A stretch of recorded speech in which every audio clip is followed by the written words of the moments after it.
உங்க குழந்தைக்கு சா, டா, லா, நா இந்த மாதிரி நாக்கு மடியிற வார்த்தைகள் சரியா உச்சரிக்க வரலையா? உங்க குழந்தைக்கு பிறந்தப்போ கொஞ்சம் பிரஸ்ட் ஃபீடிங்லயும் சில இஷ்யூஸ் இருந்ததா? இந்த பிரச்சனை பேரு ஆன்கைலோக்ளாசியா அப்படின்னு சொல்லுவோம். அடிநாக்குல ஒரு நரம்பு மாதிரி ஒரு சதை வளர்ந்து வாய் கீழே ஒட்டிட்டு இருக்கும். இதனால குழந்தையால நாக்க உதட்ட தாண்டி வெளியில நீட்ட முடியாது. நாக்க நீட்ட ட்ரை பண்ணாங்கன்னா ஒரு ஹார்ட் ஷேப்ல இருக்கும்.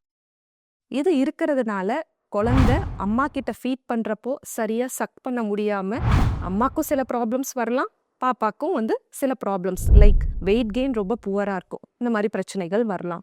உங்க இஎன்டி டாக்டரை பார்த்தீங்க அப்படின்னாலே அந்த மாதிரி பிரச்சனை இருக்கா இல்லையா, இந்த குழந்தைக்கு ஏதாவது நம்ம இன்டர்வென்ஷன் பண்ணணுமா வேண்டாமா அப்படிங்கிறத பார்த்து டிசைட் பண்ணுவாங்க.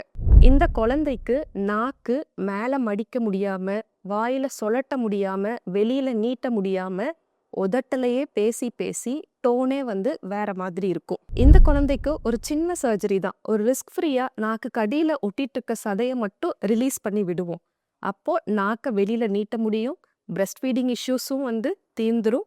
அதே போல சர்ஜரி பண்ணதும் குழந்தையால நல்லா பேச முடியுமா அப்படின்னா, பல வருஷமா அந்த குழந்தை நாக்க மடிக்காம பேசி பழகியிருக்கும். அந்த குழந்தைக்கு ஒரு சின்ன ஸ்பீச் ட்ரைனிங் தெரப்பி மாதிரி கொடுத்தோம் அப்படின்னா நல்லாவே பேச முடியும்.